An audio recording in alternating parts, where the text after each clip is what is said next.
Hey guys, I'm on Twitch, the world's largest live streaming platform. You might be wondering, what am I doing here? Well, I'm a speedcuber interested in watching a Rubik's Cube live stream. So I'm going to search up Rubik's Cube. Wow, surprisingly, one person is actually streaming Rubik's Cube. That's actually more than I expected. And here's the thing. Not a lot of people stream Rubik's Cube on Twitch. And I was wondering why that was the case. And I came to many reasons, but one of the biggest reasons I realized was because people don't know how to get started. And that's why I want to make this video a tutorial on how to get started with streaming on Twitch. So let's get started with this tutorial. In order to stream, you'll need a laptop or a computer and internet. Most of you guys probably already know this and wondering, why are you talking about this? Well, I wanted to talk about this because I want to clear up some common misconceptions. A lot of people think that you need a really powerful computer or a laptop to stream, or you need really good internet. Truth is, you just need some stuff that's decent, okay? If you're going to be using a Chromebook, okay, yeah, you're probably not going to be able to stream. And if your internet's really a potato, okay, yeah. But you just need decent internet. Check your upload speed, make sure that it's pretty good. If it's decent enough, you should be able to stream. Also note, if other people are using the internet, it's obviously going to take up bandwidth and it might affect your stream. So now that we've cleared that up, now let's talk about the program you will need to download to stream. You'll either need to download OBS or Streamlabs OBS. I've linked both in the description so you can go download either of them. They both work. For the purpose of this video though, I'll be using Streamlabs OBS to show you how things work. Yeah, so just follow the steps and you'll be able to download either of those programs and get them working. But before we do anything inside either of those programs, the first thing I want to talk about is the four main elements of a cubing stream so you guys can know what needs to be done. So the first thing is the most important thing, which is the cubing camera. And that's because you're streaming cubing. People need to be able to see the cubing. This can be either an actual camera, a webcam, or a phone camera. It does not need to be crazy high quality, but good enough to see the cubing action. One thing to note, if you're going to be using your phone as your camera, you may want to purchase an app to connect your phone to the computer, otherwise you'll have to use a free one with watermarks or it'll be really low quality. I personally use Epoch Cam, which costs $7.99. I'll link the website in the description and how to download the stuff and set it up. So feel free to check that out if you're interested in it. Next up comes the timer, where people will be able to see, how fast you're solving and things like that. After the timer comes the microphone, which people will be able to hear you talk, and then comes the alert box, where people will be able to see when people follow, when people gift. That way it goes on screen. Now you've mentioned all of this, I have to mention one other thing, which is a fifth element, which is optional. And that is face cam. Not every streamer needs to show their face. I actually now, for the most part, don't really show my face. I used to do that, but now I've stopped doing that. Now we're about to go back to Streamlabs OBS. But before we do that, we have to do something really quickly, which is called get a stream key. What is a stream key? Well, a stream key is basically a passcode which you need to put into Streamlabs OBS or OBS to give it permission to broadcast your stream to Twitch. Without it, you won't be able to stream. So I'm going to be showing you how to do this with Streamlabs OBS. So the first thing what you'll want to do is go to the Twitch website. And on the Twitch website, on the top right corner, you'll see your profile picture. You'll want to click on that. And once you click on that, you'll see a drop-down menu, and you'll want to click on Creator Dashboard. And that should open you to a new page, where on the left side of this page, you'll be able to see Creator Dashboard. And the fifth option should be Settings, and you'll want to click on that, which will bring down another tiny drop-down menu below it, and you'll want to click on Stream. And there, you'll see your stream key. It'll probably be hidden, Okay, what I mean by that is that not visible, and the reason being is for privacy reasons. You'll want to keep this private. You don't want to share it with anyone, okay? Make sure you don't share this with anyone. And to the right of the key, you'll see a button called copy. You'll want to click that button so it'll automatically copy the stream key. Now what you want to do is go to Streamlabs OBS and you'll want to open it up. In the bottom left corner, there should be a settings button, and you'll want to click it and a tiny window should open up. And on that window, you'll see some buttons on the left, and you'll want to click on Stream and click Connect to Twitch. And when connecting to Twitch, it'll ask for your stream key, and you can just paste it in Control V or Command V if you're on Mac or Windows or Mac. Okay, I won't be showing this step as I've already done this. If you're stuck here, there's plenty of tutorials on YouTube that can show you how to connect Streamlabs OBS to Twitch and get your stream key and all that. So now you should be able to stream on Twitch. So now you'll want to just exit the tiny window and you'll be back onto the main part of Streamlabs OBS. So now I'm going to go over the main part of it, the things that you will be using to create your cubing stream. So first things first comes near the top. You'll see a giant rectangle and it's black. What is this? Well, this is what you are going to be broadcasting to Twitch if you were to go live right now. But because you haven't done anything, it's just going to broadcast nothing, which is why it's a giant black rectangle. Below it, you'll see the mini feed. What exactly is the mini feed?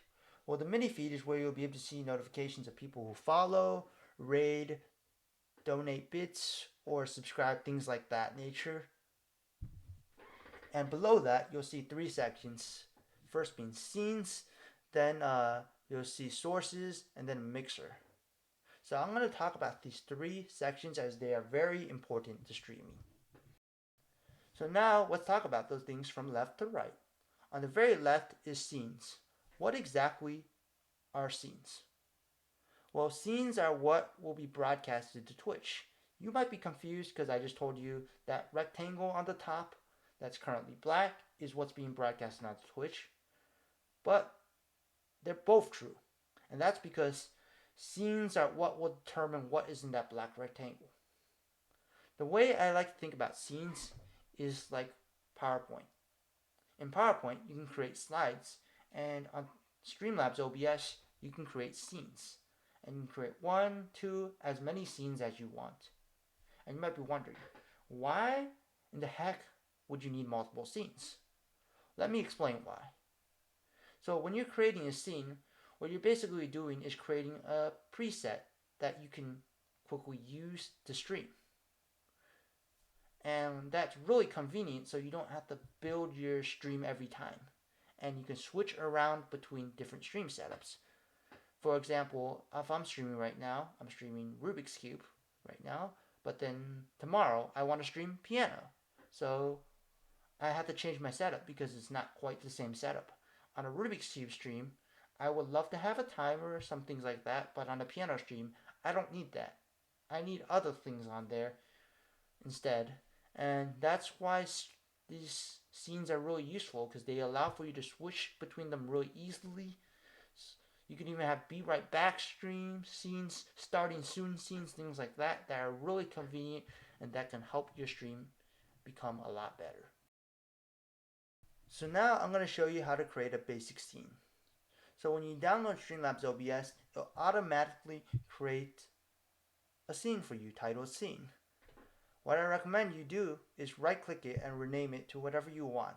For this purposes of this video, I'm just going to title it Cubing with CS Timer.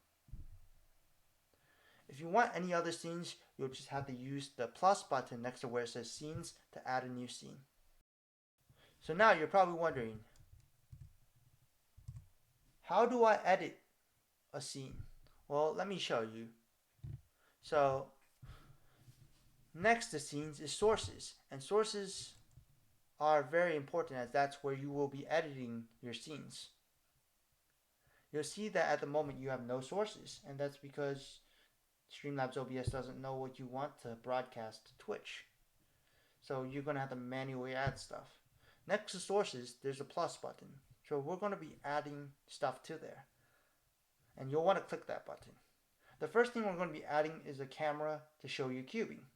You want to make sure your camera or your phone, whatever you're using, is connected. And if you're on a phone and you're using an app, you'll probably need to open the app so that it can broadcast.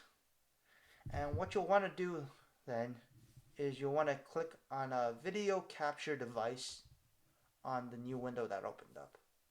It will ask for you to give it a name. I'm just going to call it cubing camera for now. You can call it whatever you want. And after that, it'll ask you, okay, what device do you want to select? And you'll want to choose the device you want to use to, show your solving. After you've done that, now you should have a camera. And the top rectangle should no longer be empty. If your camera should be there, it might not take the whole space. If it doesn't, what you can do is just resize it to take the whole space. Now that you have a camera, it's time to add a microphone. With a microphone, what you want to do is add a new source again, and you'll want to add audio input device. You'll want to give it a name. It'll ask for you. I'm just going to call it microphone. And you'll want to change it to whatever you want to use. It could be anything, even the microphone that default comes with your computer, or a professional microphone. It really doesn't matter. And what you want to do is test and make sure your microphone works. And now you got a camera and microphone. So next comes adding in a timer. So you're probably going to want to be using a timer like CS Timer or CubeDesk, and you're interested in allowing for chat to see the timer run while you're streaming. Well, this is how you'll be able to do that. First things first, I gotta mention this. It's preferred you have two screens to do this part. It'll make this a lot easier, as well as help you when you're streaming, so that you can have one screen, on CS Timer or whatever timer you're using, and the other screen with Streamlabs OBS open, so that you can see what you're broadcasting. So what you'll want to do is open up whatever timer you're using, CS Timer in this case for me. And what you'll want to do is now go back to Streamlabs OBS, and you'll want to add another new source. You'll want to add display capture, and it'll ask you to name the source as usual. And what you'll want to do is give it a name. For the purpose of this, I'm just going to call it cubing timer. And now that you added a new source, it's going to now ask for you, okay, which display to, for it to capture, which display for it to use, and you'll want to select the display with CS Timer. And what you'll do is, now what it'll do is it'll display CS Timer once you hit done. And you might notice one thing. Okay, now my window is entirely covered up by this display capture of CS Timer. Well, here's how you want to do to fix this. First things first is you'll want to minimize the window. You want to minimize the display capture so that it only shows just the timer portion. And how you can do this is you want to hit Alt or Option on your keyboard. And what you want to do is drag the top, left, right, and the bottom. You want to drag them around and make it so that only the timer part is showing. And what you'll want to do is, as soon as you're done with that, you'll want to play around with CS Timer. And the reason you'll want to play around with CS Timer is because you want to make sure that, like, you can go to past 1 minute, right, on CS Timer, and that the timer will still be running, and that your timer is still in the camera. Okay, whatever timer you're using, you want to make sure that the whole time the time is visible. And once you're done with that, then what you can do is drag the corners to shrink the timer to whatever size you want to shrink it to, or make it bigger, whatever the case is. And you can move it wherever you want just by dragging on it and moving it around. For the purposes of this video, I'm just going to move it to the bottom right corner.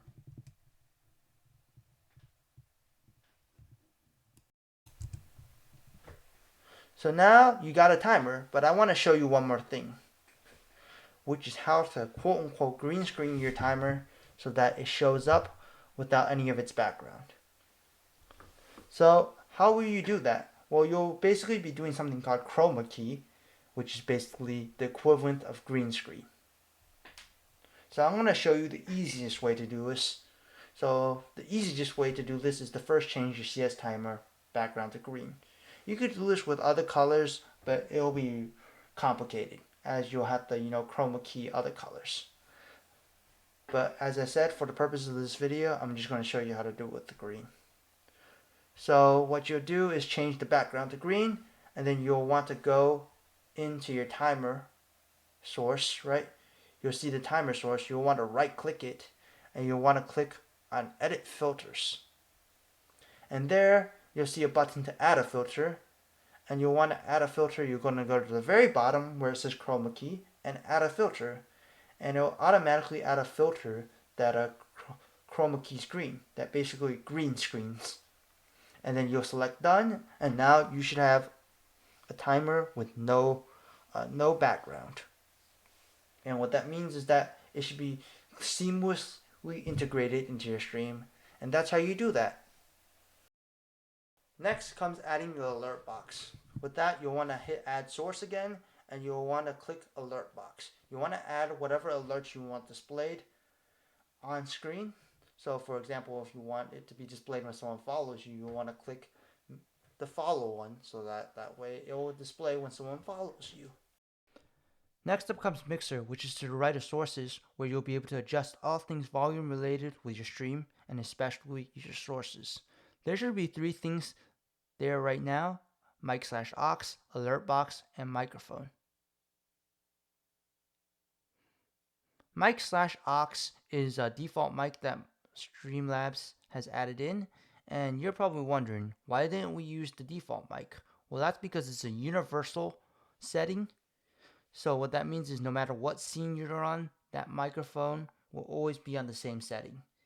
And that's really annoying if you want to, sometimes have different mic settings on different scenes. For example, on a Be Right Back screen, I wouldn't want my mic to be on at all, and I would have to, turn it off, and then when I come back, I'd have to turn it on and find that exact same setting I've turned it on to.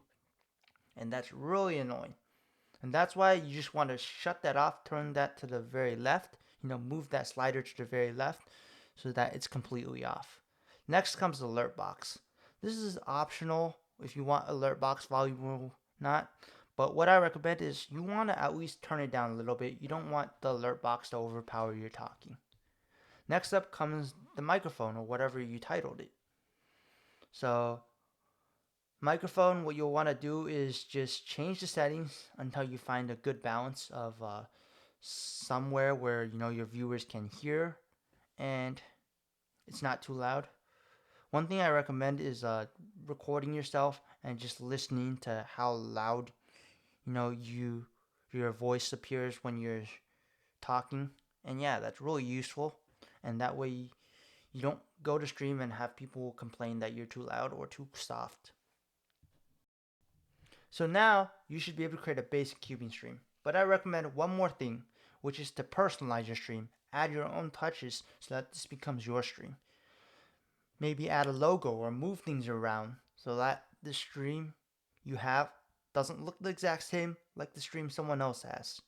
So yeah, that's all. Hopefully you were able to learn how to set up a basic cubing stream.